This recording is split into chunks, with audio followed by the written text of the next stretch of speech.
Pada tahun 2018, kemampuan literasi dan matematika bisa juga memberikan nilai skor dan pemeringkatan kepada negara-negara dalam kemampuan sains. Nah, pada tahun 2018, Amerika Serikat berada di peringkat 18 dengan skor 502. Selanjutnya, tujuan pendidikan di Amerika Serikat itu ada 5 poin. Yang pertama, untuk mencapai kesatuan dalam keberagaman. Yang kedua, untuk mengembangkan cita-cita dan praktek demokrasi. Yang ketiga, untuk membantu mengembangkan individu. Yang keempat, untuk memperbaiki kondisi sosial masyarakat. Yang kelima, untuk mempercepat kemajuan nasional.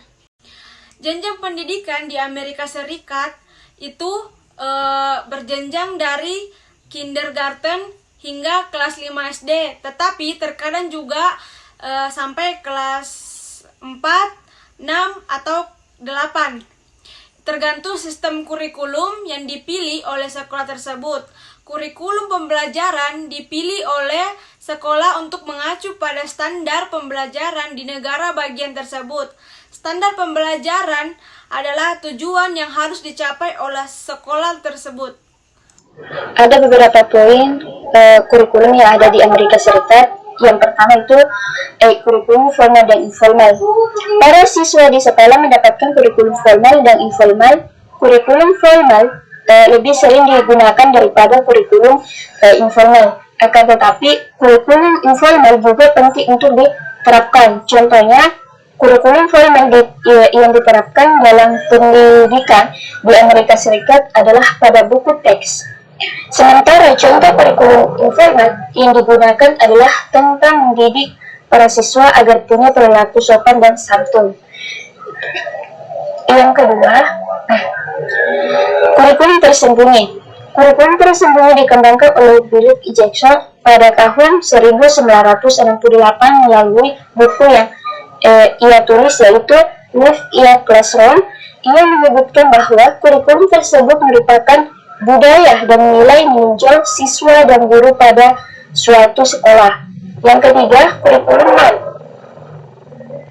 Kurikulum nol, prinsip dari kurikulum nol berhubungan erat dengan kurikulum tersembunyi.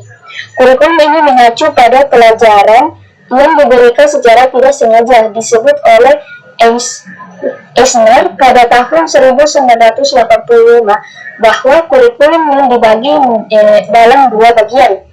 6, yaitu negara Amerika Serikat merupakan negara maju. Mengapa dikatakan negara maju? Karena di Amerika Serikat memiliki beberapa hal yang membuatnya menjadi negara yang maju. Di antaranya, yang pertama, teknologi pengajaran yang canggih. Yang kedua, kegiatan tutor. Adapun poin ketiga, care center yang aktif. Poin keempat, program followers untuk kaum minoritas. Kaum minoritas. Adapun poin terakhir, gabungan perkumpulan akademis dunia. Baik, saya akan menjelaskan politik pendidikan di Amerika Serikat. Nah, kekuasaan di Amerika Serikat itu adalah segalanya. Bahkan dengan kekuasaan itu sendiri, mulai dari sosial, budaya, ekonomi, bahkan pendidikannya pun mampu dikontrol oleh kekuasaan yang ada. Nah, kekuasaan ini salah satu yang dapat dihasilkan dari kekuasaan adalah sebuah intervensi, yang dimana intervensi yang dimaksud adalah justifikasi diakui atau tidaknya sebuah pembelajaran di Amerika. Lalu kemudian selain dari pembelajaran itu sendiri, justifikasi ini juga berlaku terhadap kelembagaan, lama pendidikan, serta gelar yang didapat. Nah, yang jadi pertanyaan adalah kenapa negara lebih memilih pendidikan anak-anak ketimbang orang dewasa? Jawabannya itu sangat simpel. Karena apa? Karena anak-anak adalah